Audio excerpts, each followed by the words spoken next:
Remue ménage. Remue ménage.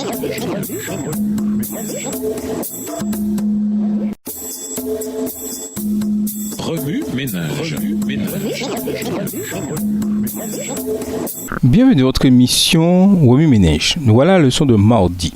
Un demi-tour spectaculaire. Lisons Acte 9, verset 9. Acte 9, verset 9. Il resta 3 jours sans voir et il ne mangea ni ne but. Le livre des Actes nous révèle les activités de l'Église chrétienne primitive. Le premier récit sur Paul se trouve dans Acte 8, où ce dernier entre en scène lors de la lapidation d'Étienne. À Jérusalem, la situation des chrétiens devint tellement instable qu'ils durent partir dans des villes voisines de la Judée et de la Samarie et à Damas entre autres. Paul, un jeune homme outré, était l'ennemi juré des chrétiens. Fort de l'autorité dont le chef juif l'avait investi, il prit la route de Damas avec le dessein de capturer les chrétiens qui s'y étaient réfugiés et de les ramener à Jérusalem pour les faire juger. Mais alors qu'il se rendait à Damas, le persécuteur se convertit. En un très court laps de temps, plusieurs changements se produisirent dans sa vie. Ici, 3 leçons importantes se dégagent pour les chrétiens en rapport avec ce qui se produisit pendant sa conversion. Un changement de nom. Le nom constitue l'un des éléments de l'identité. Dans le livre des Actes, on découvre que le nom d'origine de Paul était Saul. Après sa rencontre avec le Christ, Acte 9, versets 1 à 9, son nom changea pour celui de Paul, sans doute un signe de quelque chose de nouveau dans sa vie.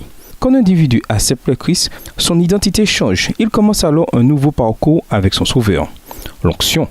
Pendant 3 jours, Paul ne mangea ni ne but. C'est alors que Dieu lui envoya le prophète Ananias pour lui imposer les mains afin qu'il recouvre la vue. Le prophète lui administra une sorte d'onction. En grec, ouen signifie toucher avec la main. On trouve le terme onction plusieurs fois dans l'Ancien et le Nouveau Testament. Dans 2 Corinthiens 1, verset 21, nous découvrons l'onction du Saint-Esprit faite par Dieu lui-même. Pour commencer un nouveau parcours avec le Christ, nous devons être oints du Saint-Esprit, tout comme Paul fut oint par Ananias. Le baptême. Après avoir recouvré la vue, Paul fut baptisé et rempli du Saint-Esprit. Désormais purifié, il commença un nouveau chapitre de sa vie. Selon les Écritures, l'acceptation du Christ est incomplète sans le baptême. Le baptême est un signe de repentance. Matthieu 3, les versets 1 à 12, et aussi de conversion. Matthieu 28, les versets 16 à 20. Ce n'est qu'après ces 3 étapes importantes que Paul passa à l'action.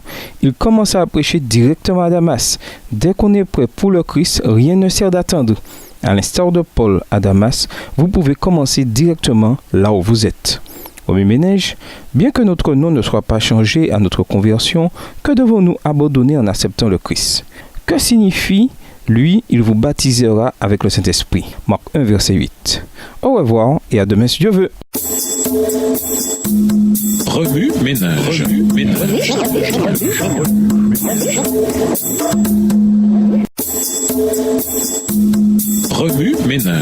ménage.